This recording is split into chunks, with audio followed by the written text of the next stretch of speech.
Banking sector. जब भी हम इसके बारे में सोचते हैं ना, तो दो बिल्कुल अलग अलग तस्वीरें दिमाग में आती हैं। एक तरफ तो वो लंच के बाद आना वाले मजाक हैं और ये सोच कि बैंक कर्मचारियों की नौकरी बड़ी आराम की होती है, और दूसरी तरफ उन बैंकर्स की असलियत है जो मैनेजमेंट और कस्टमर्स के बीच ऐसे टारगेट्स के प्रेशर में पिस रहे हैं जो लगभग नामुमकिन से लगते हैं।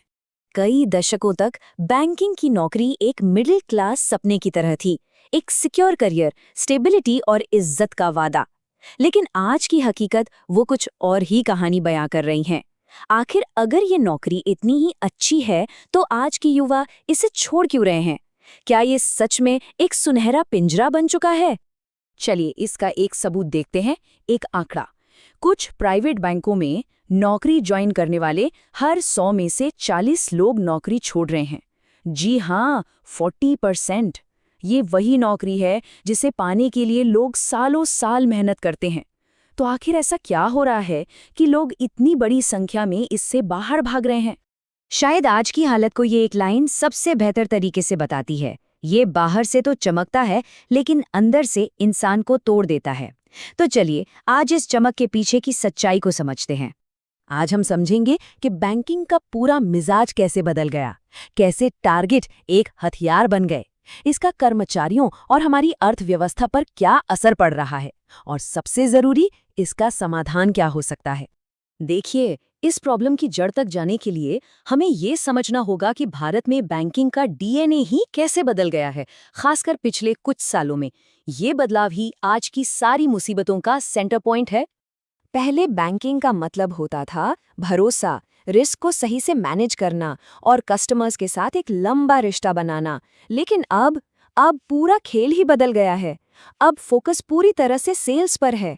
अब जोर इंश्योरेंस, म्यूचुअल फंड और दूसरे थर्ड पार्टी प्रोडक्ट्स को बेचने पर है, वो भी आक्रामक तरीके से। और हैरानी की बात तो ये है कि आज एक बैंकर अपना 80% समय इन प्रोडक्ट्स को बेचने में लगाता है और सिर्फ 20% अपने असली काम यानी कोर बैंकिंग में। नतीजा क्या हुआ? जो लोग कभी आपके फाइनेंशियल एडवाइजर हुआ करते थे, वो अब सेल्स एजेंट बन गए हैं, जिनसे सेवा की नहीं सिर्फ बिक्री की उम्मीद की जाती है। और इसी बदलाव का सबसे बड़ा और खतरनाक नतीजा है टारगेट कल्चर। जो टारगेट कभी कर्मचारियों को मोटिवेट करने का एक टूल हुआ करते थे, वो आज उनके खिलाफ इस्तेमाल होने वाला एक हथियार बन गए हैं। जरा इस जाल को समझिए। अगर कोई एम्प्लॉई जैसे तैसे अपना टारगेट पूरा कर भी ले तो उसे शाबाशी नहीं मिलती, बल्कि अगले महीने के लिए उससे भी बड़ा टारगेट दे दिया जाता है। और अगर टारगेट चूक गया तो सबके सामने बेइज्जती, सैलरी कट और कहीं दूर दराज की ब्रांच में ट्रांसफर जैसी सजा। ये एक ऐसा चक्र है जो कभी खत्म ही नहीं होता।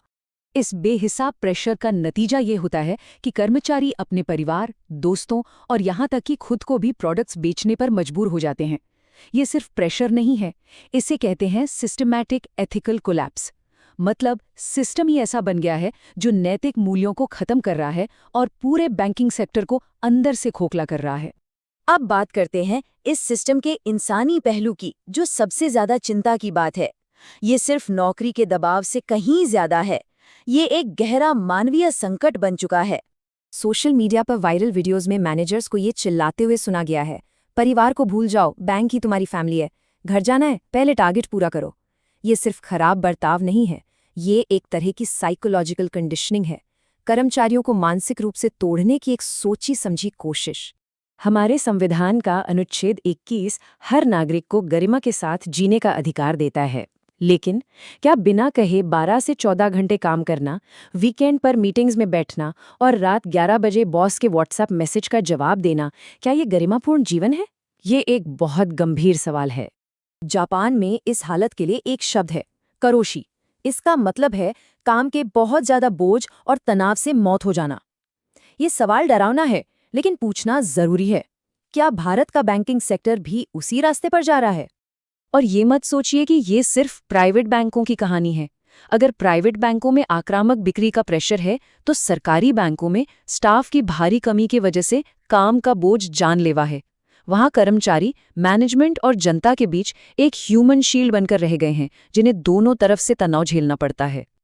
देखिए, इस पूरे मुद्दे को सिर्फ एक कर्मचारी की समस्या मान लेना एक बहुत बड़ी गलती होगी। ये एक सिस्टमिक रिस्क है, एक ऐसा खतरा जो पूरी भारतीय अर्थव्यवस्था के लिए ठीक नहीं है।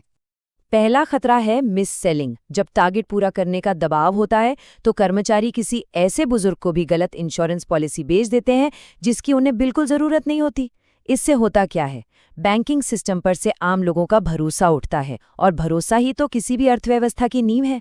दूसरा खतरा है ऑपरेशनल गलतियां और धोखाधड़ी। जब कोई कर्मचारी थका हुआ और तनाव में होता है तो उससे गलतियां होने की गुंजाइश बढ़ जाती है, और एक छोटी सी गलती भी किसी बड़े फाइनेंशियल फ्रॉड या नियमों के उल्लंघन का कारण बन सकती है। और तीसरा और शायद सबसे बड़ा खतरा है ब्रेन ड्रेन। बैंकिंग सेक्टर का सबसे होशियार और टैलेंटेड स्टाफ इस माहौल से तंग आकर नौकरी छोड़ रहा है। सोचिए, अगर बैंकिंग से सबसे काबिल लोग ही चले जाएंगे तो देश की वित्तीय रीढ़ की हड्डी कैसे मजबूत रहेगी। तो ठीक है, हमने समस्या की हर परत को समझा, जो काफी गंभीर है। पर अब सवाल ये है कि इसका समाधान क्या है, यहाँ से आगे का रास्ता क्या है।